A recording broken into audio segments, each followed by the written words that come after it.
네, 여러분 안녕하세요. 2024년 12월 19일 새벽 4시 정확히 10분을 가리킵니다. 방금 10분 전에 FMC 회의 결과가 발표됐고 저도 3시 50분에 알람을 울려놓고 일어났습니다. 아, 조금씩 제가 좀 잠을 깰 텐데 어쨌든 즉시 분석 진행해 보도록 하겠습니다.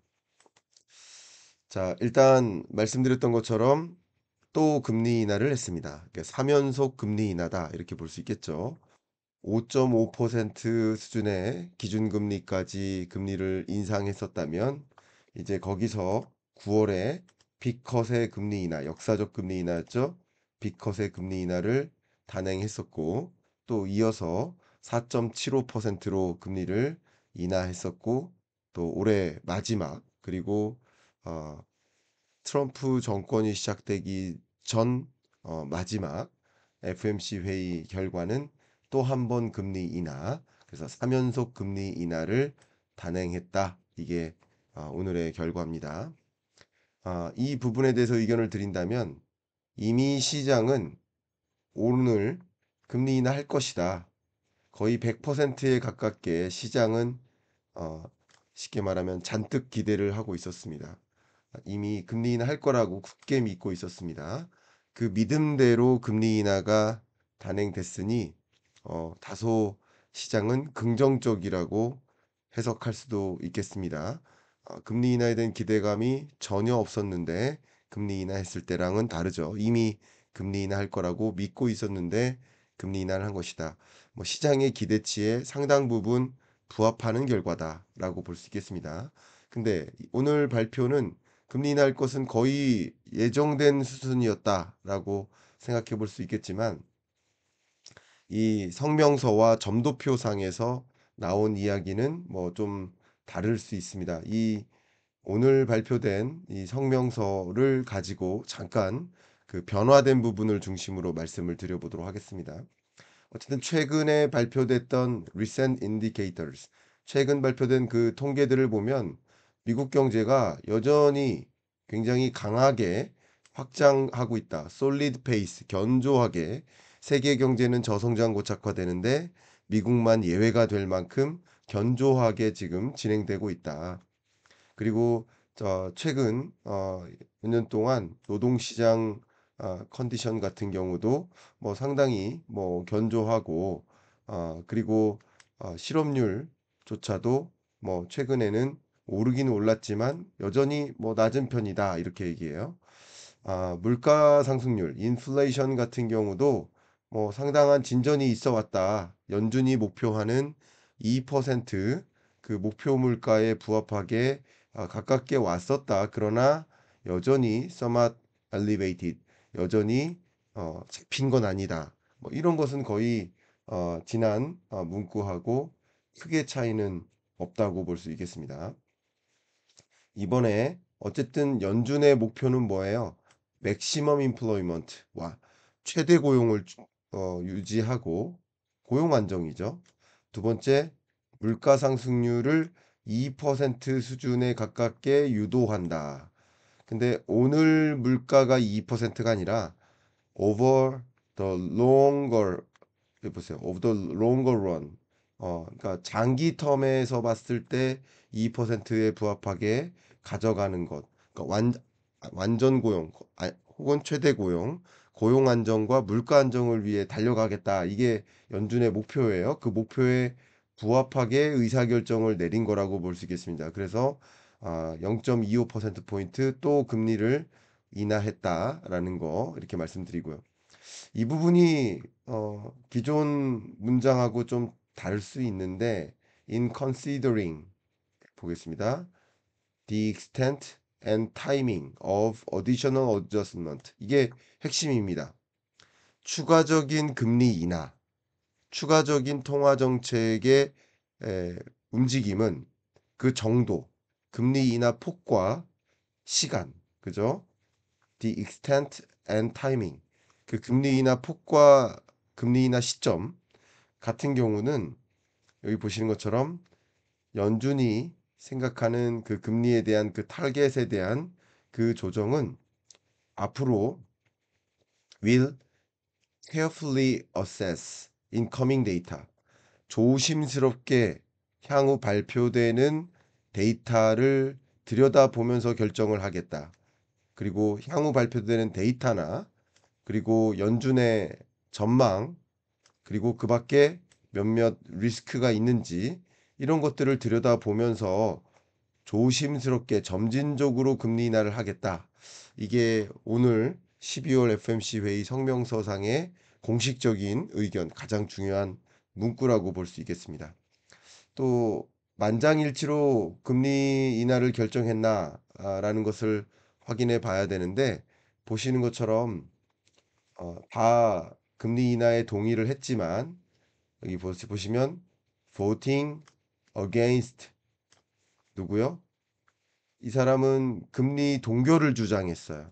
오히려 여기서 해먹 이 사람이 클리브랜드 연은 총재입니다.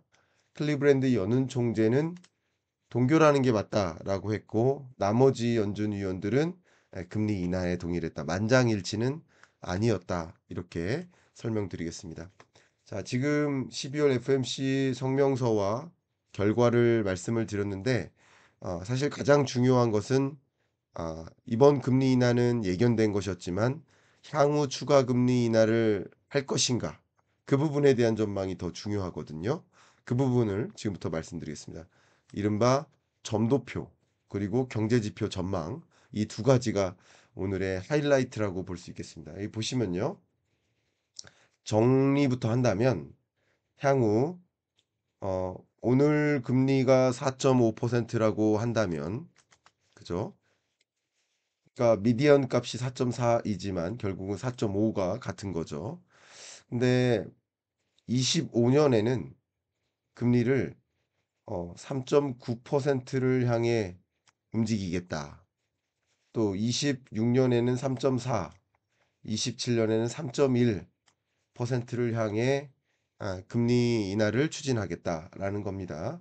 그러면 종전의 금리 인하는 9월까지만 해도 25년에 3.4, 26년에 2.9 이렇게 움직이고 27년에는 추가적인 금리 인하가 없는 금리 인하 종점이 26년인 것으로 생각을 했는데 기존 생각보다 더 천천히 금리 인하를 단행해서 어쩌면 27년까지 금리 인하를 그러니까 그만큼 더 점진적으로 천천히 어, 정말 조심스럽게 금리 인하를 어, 해 나가겠다라는 것이 연준 위원들의 평균적인 중립적인 생각이라고 볼 수 있겠습니다.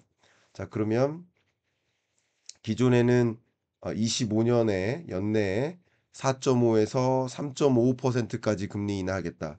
그러면 어떻게 볼 수 있나요? 대략 한 분기당 한 번 0.25%포인트씩 금리를 인하한다면 4번 금리를 인하하겠다. 이렇게 기대를 했겠지만 그게 아니라 3.9%다. 라고 한다면 어, 많으면 3번. 그죠? 여기 보시면 많으면 3번, 아니면 2번 정도의 금리 인하. 그러니까 분기당 한 번 꼴도 아닌, 그죠? 퐁당퐁당 건너뛰어 가면서 금리 인하하는 그런 천천히 금리 인하를 하겠다라는 것이고 그 금리 인하의 목표에 도달하는 시점이 26년이 아니라 27년이다. 그래서 이런 수순으로 금리 인하를 더 더디게 천천히 해 나가겠다. 굳이 24년 9월에 발표했던 점도표랑 비교하면 제가 그림을 이렇게 그려보면 24년 9월에는 이렇게 하겠다였는데 자, 이 부분은 다시 한번 지우고 말씀드릴게요. 자, 다시 그려드리겠습니다. 24년 9월에는 금리 인하를 이렇게 해서 종점이 이미 26년에 다다르고 26년 이후 27년에는 금리 인하가 없는 이렇게 결정할 거라고 했었는데 이번에는 그거보다 조금씩 상향 조정하는 그죠? 상향 조정하는 그래서 더 더 긴 시간을 두고 천천히 금리 인하를 단행하겠다. 라는 것이 오늘의 FOMC 회의 결과의 핵심이라고 볼 수 있겠습니다. 이 부분을 또 추가적으로 보여드린다면 여기 FOMC 경제전망 점도표와 함께 제시한 이 시계가 24년 지금의 금리가 4.5%라고 한다면 여기서 25년, 26년, 27년까지 점진적으로 금리 인하를 단행하겠다. 뭐 가능성으로 보면 인상할 수도 있겠죠. 데이터에 따라서. 또 대대적인 인하를 할 수도 있겠죠. 그러나 평균적으로 이런 흐름으로 가져가겠다라고 생각하고 있다. 이렇게 여러분 생각해 보시면 좋겠습니다.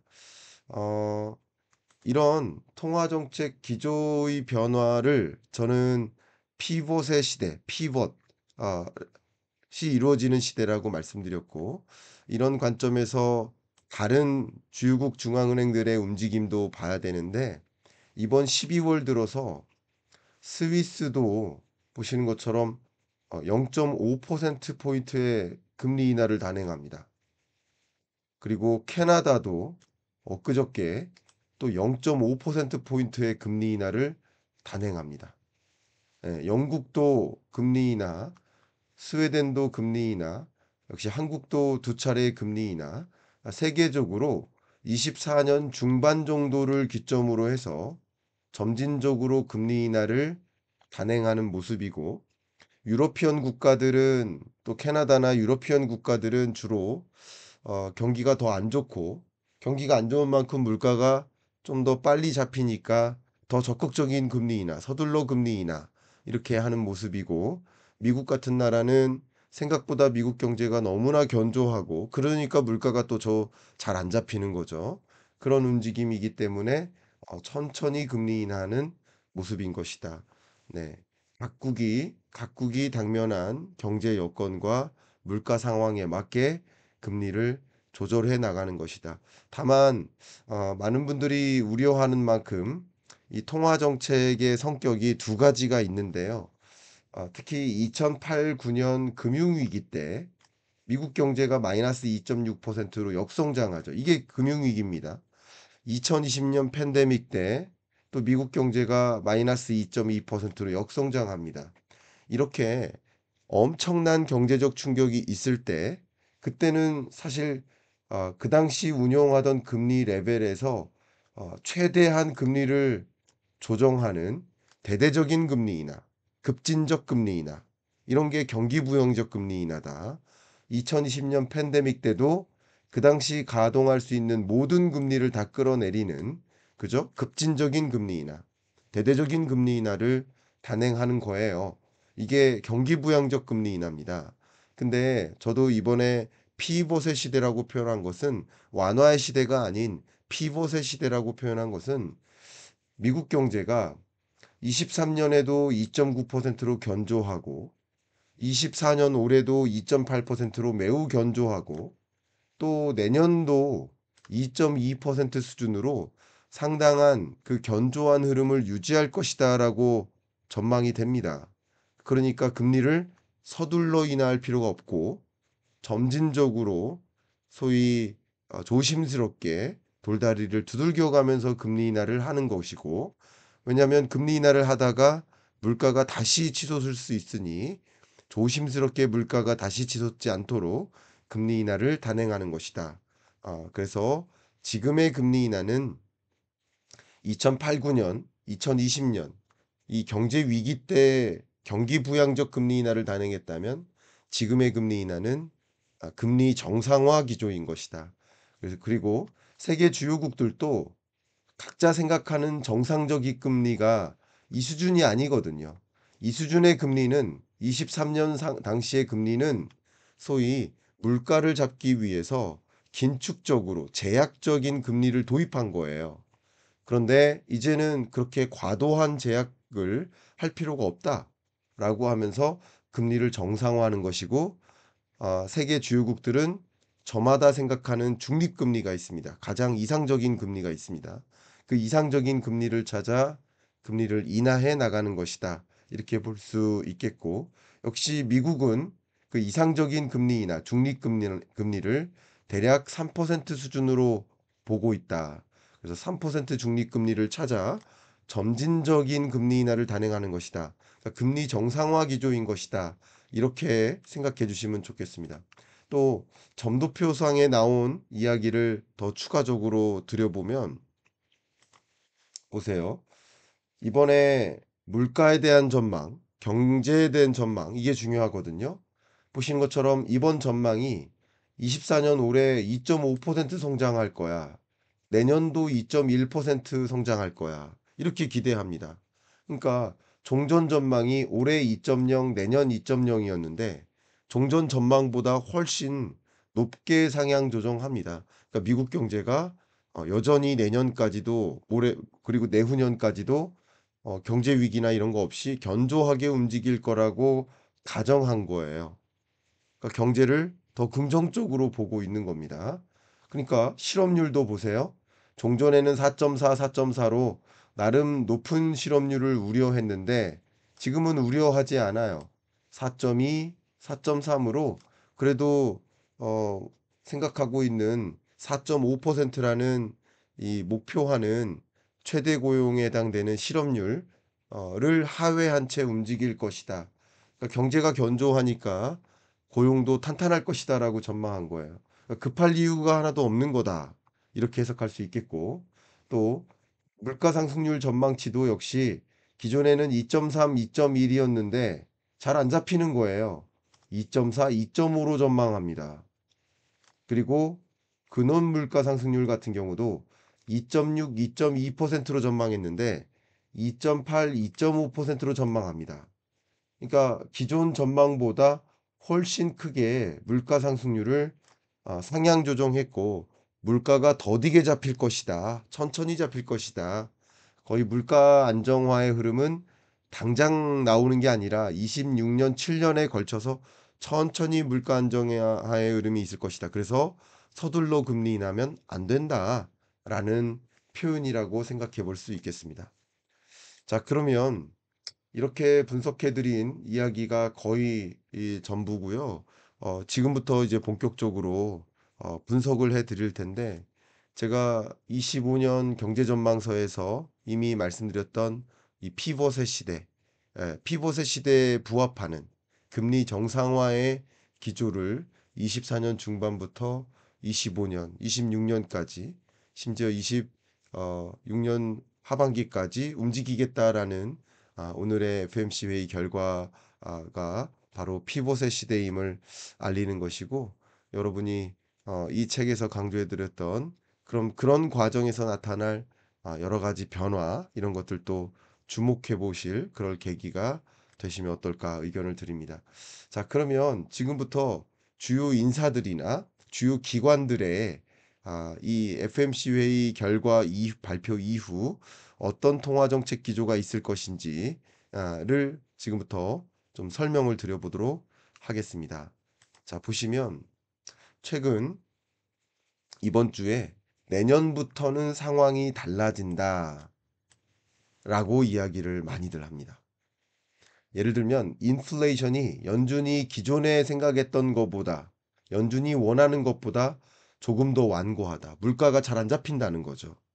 경제가 견고하고 그러기 때문에 고금리가 경제를 침체로 이끌 수 있다는 그 정책 이반자들의 우려가 완화될 것이다. 그러니까 높은 금리를 오랫동안 유지하면 경제가 좀 안 좋아질 거야. 흔들릴 거야. 그래서 높은 금리를 유지하면 안 돼 하는 생각이 있었겠지만 굳이 그런 생각을 강하게 할 필요가 없다. 그런 생각이 완화된다. 사라진다라는 거죠, 점차. 그만큼 미국 경제가 굉장히 견조하고 물가는 그만큼 완고하고 그러니까 금리를 적극적으로 인하할 필요가 없다라는 여러 기관들의 진단입니다. 또 금리 인하가 시급하거나 또 시급하게 인하할 그런 이유가 보이지는 않는다. 천천히 점진적으로 금리 인하는 것이 적절하다라는 주요 기관들의 아, 표현들이었습니다. 그리고 오늘 FMC 회의 에, 결과 발표 직전에 이미 너무나 유명한 월스트리트 저널 기자죠. 닉 트리미라우스. 이 기자가 양호한 소비가 지속적으로 이루어지고 있고 그렇기 때문에 노랜딩 가능성이 증가하고 있다. FMC 위원들의 표현이다. 공식적인 의견이 아니고 자기는 이 FMC 위원으로부터 들었다는 식으로 보통 보도를 많이 합니다. 이분이. 근데 FMC의 금리 인하는 있겠지만 FMC cut today. 그러나 then a much more cautious. 이거 굉장히 중요하죠. much more cautious tone about future cut. 추가적인 금리 인하 가능성에 대해서는 굉장히 조심스러운 표현을 할 것이다. 이거죠. 시장의 예상만큼 조심스럽게 금리 인하하겠다라는 표현이 있었습니다. 연준의 금리 인하에 대한 그 게임 플랜이 계속 변화하고 있다. 그리고 이 투자자들은 당연히 이번 주에 세 번째 금리 인하를 할 거라고 예상했고 예상한 것대로 금리 인하가 있었어요. 근데 정책 이반자들은 그다음 금리 인하를 단행할 준비가 충분히 안 되어 있고 금리 인하 속도를 좀 늦추거나 금리 인하의 폭을 좀 조정하는 그래서 그런 움직일 것이다. 금리 인하 중단설이 좀 있었죠. 중단은 아니다라는 결과가 오늘 확인된 겁니다. 또 뭐 워낙 유명한 분인데 여기 BMO 캐피털 마켓에 계시는 이 CEO가 뭐라고 얘기했냐? CIS죠. 이분이 시장에서는 양호한 소비가 이어지고 있다. 그래서 내년 금리 폭 예상보다 기존 예상보다 축소될 수 있다. 바로 그대로인 거예요. 이러한 어, 상황에서 적극적으로 금리 인하를 단행할 필요가 없고 점진적으로 진행하는 것이 맞다. 왜냐하면 적극적인 금리 인하를 했다가 다시 물가가 반등할 수 있고 그랬다가는 소위 금리를 인상해야 되는 상황에 놓일 수도 있기 때문에 조심스러운 금리 인하가 또 적절하다라는 그런 의견들이 지배적입니다. 파월 의견은 어떨까요? 역시 기자회견을 통해서도 그런 표현을 하지만 항상 인하폭을 미리 설정 안 하겠다. 이게 중요한 표현입니다. 앞으로 금리 인하를 얼마큼 하겠다라고 가정하고 말씀하지 않겠다.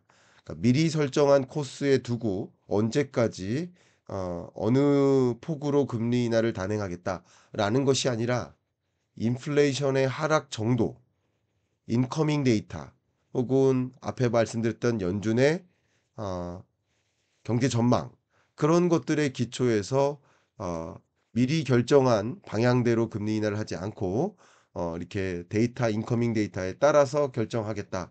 이게 핵심적인 오늘의 어, 파월의 의견이라고 볼 수 있겠습니다. 또 낮은 실업률을 유지하기 위해 노력하겠다. 그러니까 역시 낮은 실업률과 이 고물가라는 이 두 가지 문제를 같이 적절히 해결하기 위해 움직이겠다. 그래서 전반적으로는 정책 정상화 경로에 있다. 제가 표현한 거죠. 어, 금리 정상화의 개념이지 경기 부양적 금리 인하가 아니다. 라는 것을 다시 한번 강조하고 파월도 역시 정책 정상화 경로라고 판단하고 있는 겁니다. 자, 이제 그러면 본격적으로 여기까지는 이제 FMC 회의 결과에 대한 여러분께 요약적인 의견이고, 그러면 FMC 위원들은 지금부터 미국 물가를, 미국 경기를, 또 미국 고용을 어떤 정도로 평가하고 있는지를 좀 말씀드리고, 그것에 기초한다면 여러분이 미국 경제에 대한 어, 중립적인 객관적인 경기 판단을 하시는 데 도움이 될 것 같아서 그 부분도 마저 말씀드리겠습니다. 일단 PC 기준의 물가 상승률은 보시는 것처럼 2.5, 2.2, 2.1%로 좀 다소 떨어졌다가 반등했죠. 2.3%로. 그리고 근원 물가 같은 경우도 2.6%까지 떨어졌다가 최근 2.7, 2.7, 2.8로 불안하게 전개되고 있다. 그러니까 이번에 금리 인하를 단행하지만 추가 금리 인하를 또 앞으로 많이 하겠다라는 발언은 삼가합니다. 근데 중요한 말씀을 한 가지 드릴게요. 그런데 아직 목표하고 있는 물가까지 도래한 건 아닌데 왜 이렇게 금리를 인하한 것인가? 이 부분에 대한 의견을 드릴 텐데 일단 금리가 여기서 그림을 그리면 대략 5.5%까지 올린 거예요. 그죠? 이때 5.5%까지 금리를 이렇게 올린 거예요. 그러면 이 금리가 물가 안정을 유도할 만한 높은 금리냐? 맞죠. 근데 지금부터는 제가 단순하게만 여러분께 분석해서 말씀을 드리면 금리는 5.5%잖아요. 근데 물가 상승률은 2.8%예요. 쉽게 말하면. 그죠? 근원 물가 기준으로. 그러면 5%는 물가 안정에 도움이 안 되나요? 이것도 제약적인 금리라는 거죠. 그리고 4.5%는 물가 안정을 유도할 만한 높은 금리 아닌가요? 이것도 높은 금리라는 거죠. 그럼 4%는 높은 금리인가요? 예, 이것도 높은 금리, 제약적 수준의 금리 인하, 금리라는 거죠. 제약적인 금리 인하. 그러면 어느 수준까지 보시면 3% 정도까지의 금리는 물가 상승률을 상회하는 수준의 이 금리는 여전히 어떻다? 완화적인 금리가 아니라 제약적인 금리다. 긴축적 금리다. 그러니까 여기서부터 5.5부터 약 3%라는 중립가 금리까지 가는 여정. 이 여정은 이 여정은 완화의 시대가 아닌 거예요. 피벗의 시대인 거예요. 다만 중립금리가 3%인데 그 밑으로까지 금리를 인하해서 예를 들어서 2% 금리나 0% 금리까지 금리를 인하한다면 여기까지 인하한다면 그죠? 그것은 완화적 금리인 거예요. 경기부양적 금리인 거예요. 근데 여기까지 안 간다는 거죠. 3%까지 간다는 것이죠. 이 부분을 오늘 발표한 전망치를 가지고 말씀을 드려보면 이렇습니다. 자, 이 부분을 보여드리겠습니다. 아까 보여드렸던 건데요. 다시 보시면 명확해지십니다. 보시면 지금의 물가 상승률이 아까 보여드렸던 것처럼 어, PC 근원 물가를 기준으로 2.8%예요. 여기에요. 그죠? 물가가 현재 여기에 와 있습니다. 그러면 중립금리가 3%인 거예요. 그러면 3%까지 금리를 인하하는 것은 피벗이라는 거죠. 근데 물가 상승률을 밑도는 수준 혹은 중립금리를 밑도는 수준까지 만약에 금리를 이렇게 대대적으로 인하한다. 이렇게. 그러면 이것은 뭐예요? 완화적 통화 정책인 거예요. 그러니까 지금은 어쨌든 제약적인 금리를 운용하는 것이다. 아직도 제약적인 것이고 아직도 긴축적인 것이다. 라는 것이 파월의 입장인 겁니다. 그래서 그런 부분들을 여러분들 이해해 주시면 좋겠습니다. 아직 목표하는 물가 도래해야 되지 않았는데 왜 금리 인하한 거냐? 뭐 정치적으로 금리 인하한 거 아니냐? 뭐 그 부분에 대해서는 저도 일정 부분 있다고 가능성이 있다고 생각합니다. 그러나 정치적으로 해석하면 아무것도 해석이 안 되니까 이렇게 경제적으로 과학적으로 설명을 드린다면 어쨌든 여전히 제약적인 금리다. 금리 인하를 했지만 네. 그렇기 때문에 제약적인 금리를 운용하고 있다는 측면에서 물가 안정화를 유도할 만한 충분한 높은 금리인 것이다라는 표현이 들어갑니다. 자, 그러면 물가 안정화를 위해 노력을 했지만 방금 보여드린 것처럼 물가가 다시 튀었어요. 그리고 CPI도 헤드라인이 이렇게 반등했고요. CPI 기준으로도 근원 물가가 반등한 채 안 떨어지고 있고요. 더군다나 이번에 발표된 PPI 생산자 물가가 2.0, 2.6이었다가 3.0으로까지 반등했어요. 그러면 이 생산자 물가가 반등하면 앞으로 12월, 1월 또 2월, 1, 2월 물가가 불안하다라는 것을 뜻해요. 이게 소비자 물가의 선행 지표니까요. 그러니까 이런 것을 보고서 적극적인 금리 인하를 단행하기가 어렵고 또 기대 인플레이션율을 어, 안정화시키는 게 연준의 목표라고 또 해석해 볼 수 있는데 그것마저 역시 2.2에서 2.4% 수준으로 튀었습니다. 이런 물가 상승률의 흐름을 보면서 적극적인 금리 인하를 앞으로도 단행하겠다. 라는 생각을 할 리는 없죠. 어쨌든 조금 서둘러 금리 인하했고 실수로 빅컷을 했다. 정치적으로 빅컷을 했다면 지금은 마음속으로 '아 괜히 했네. 실수였네.' 혹은 '괜히 정치적으로 금리 인하를 했네.' 예를 들면 그런 생각을 충분히 할 수 있는 국면이다라고 의견을 드려 보겠습니다. 미국 경기 상황에 대한 연준의 의견도 보겠습니다. 일단 장기 텀에서는 네, 작년이 2.9, 올해가 2.8, 그리고 내년이 2.22%로 미국 경제가 잠재 성장률 2%를 웃돈 채 거의 노랜딩에 가까운, 노랜딩과 소프트 랜딩의 거의 중간 정도 지점에 해당되는 그런 수준으로 전개되고 있다. 이렇게 큰 틀에서 보시면 좋겠고요. 이 단기적으로 보셔도 3.0, 2.8%로 미국 경제가 견조하게 움직이고 있고 4분기도 지금 아틀란타 페드 전망에 기초하면 3.1%로 현재 전망이 됩니다. 그러니까 매우 견조한 흐름을 유지하고 있다. 이렇게 생각해 봐 주시면 좋겠습니다. 그 밖에 발표된 지표 중에 소매 판매액 증가율인데요. 어제입니다. 이게 또 3.8%로 증가했어요. 그러니까 소비가 강하게 견조하게 진작되고 있다는 뜻이에요. 미국 경제의 약 70% 기여도를 갖고 있는 것이 소비인데 소비가 이렇게 견조하다 그러면 물가가 당연히 안 잡히는 거죠. 그리고 경제가 매우 탄탄하다는 거죠. 서둘러 금리 인하할 필요가 없다라는 진단도 여기서 또 들 수 있겠습니다.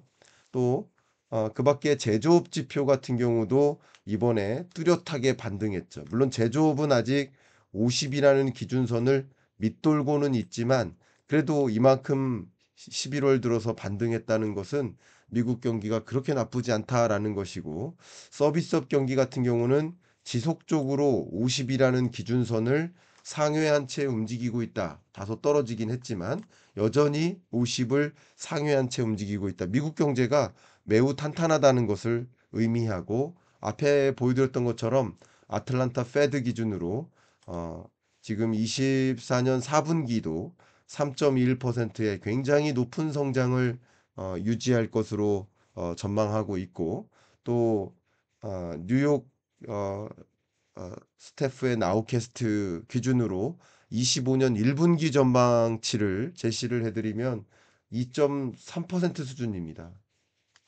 그러니까 내년 1분기도 지금 봤을 때 2.3% 수준으로 굉장히 높은 수준을 유지한다라고 전망하고 있습니다. 그만큼 미국 경제가 경제 위기, 금융 위기는 전혀 아니고요. 아주 탄탄하게 견조하게 흘러가서 그래서 물가마저 안 잡힌다라고까지 전망하고 있는 겁니다. 자, 이렇게 미국 경기를 판단해 보시면 고용도 나름 견조하게 유지되겠구나라고 생각해 보실 수 있겠는데 고용을 확인할 수 있는 3대 지표 역시 보겠습니다. 미국 실업률이 4.3%까지 치솟으면서 많이 놀랐었어요. 그리고 그 다음 주 8월 5일이었죠? 블랙 먼데이가 왔었죠. 근데 그때도 저도 의견을 드렸지만 이게 놀랄 만한 실업률이 아니다. 목표하는 게 4.5%인데 그걸 밑돈 채 실업률이 이렇게 올라가는 현상을 갖고 그렇게 긴장할 필요는 없다.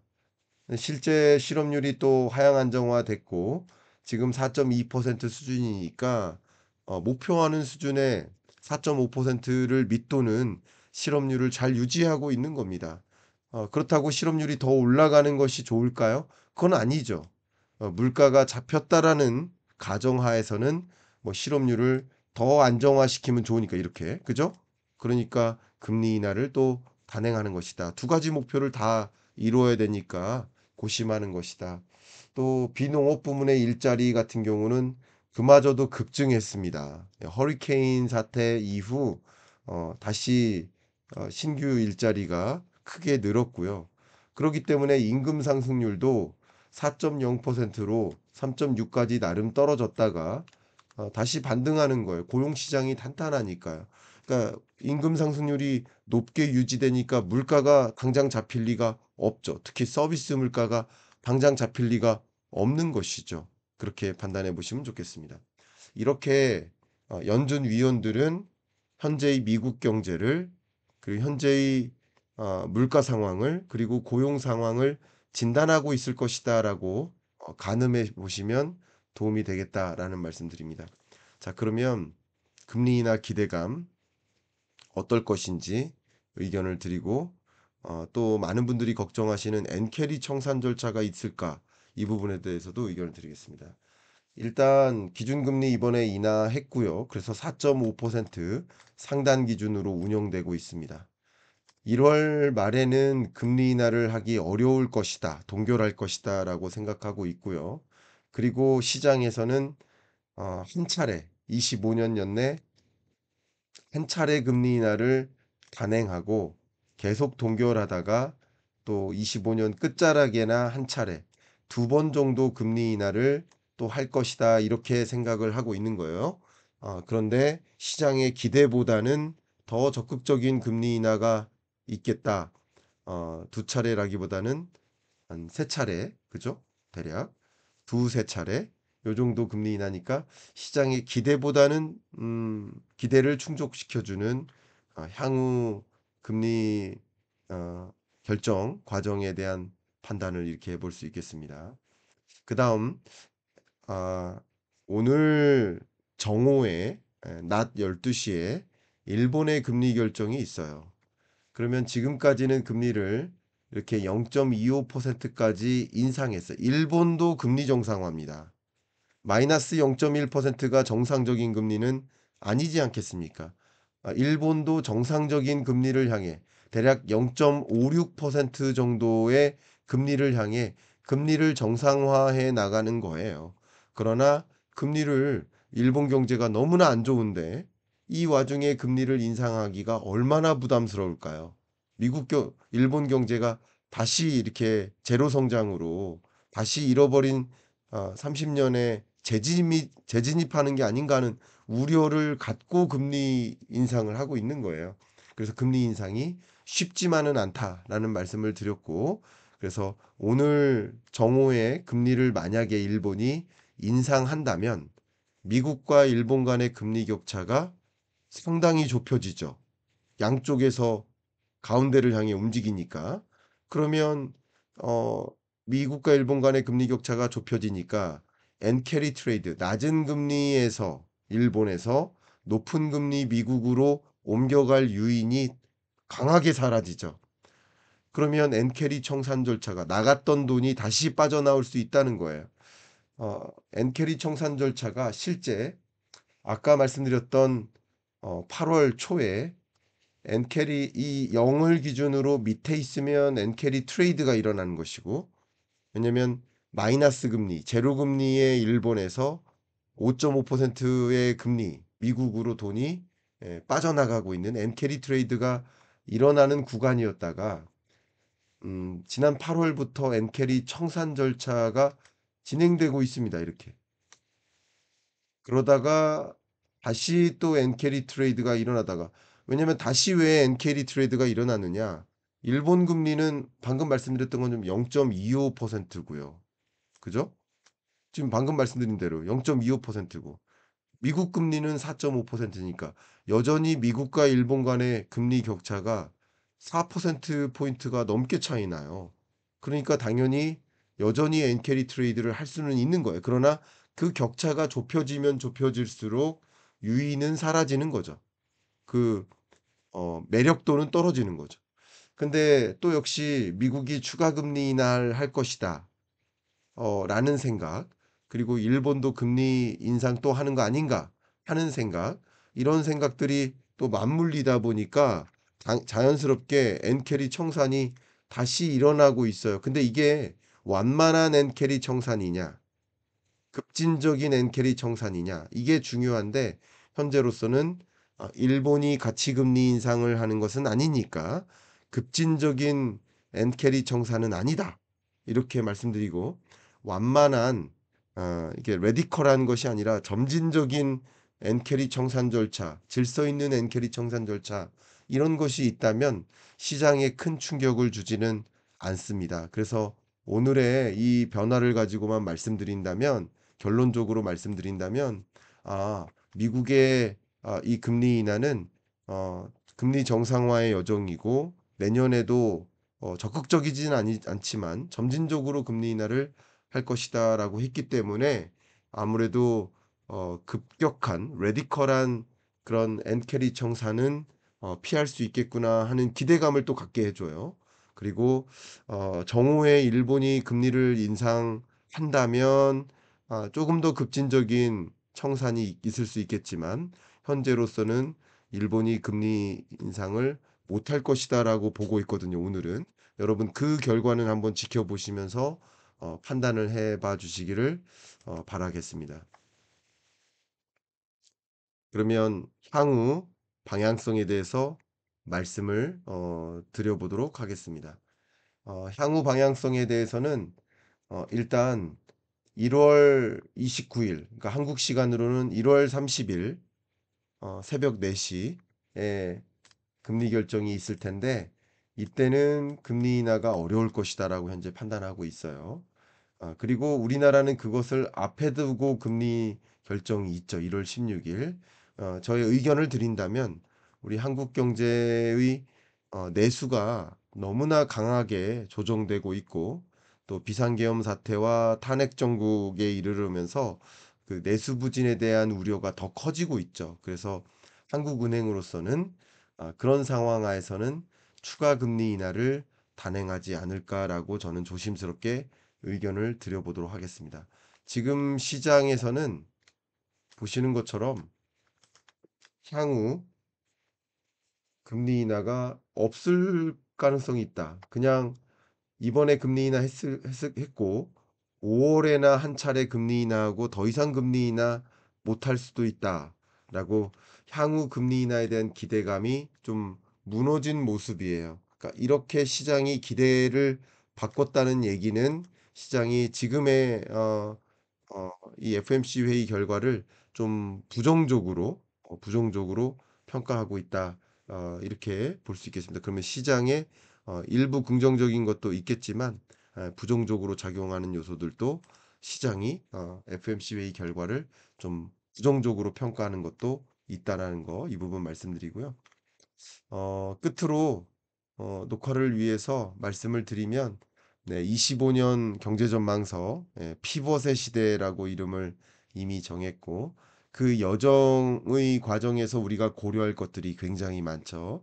그래서 25년 경제 어떻게 흘러갈 것인지 어떤 것들을 주로 우리는 고려해야 될지 저는 18가지를 강조했는데 그 부분을 본서를 통해서 더 충분히 확인해 보실 수 있는 기회를 갖기를 바라는 마음입니다.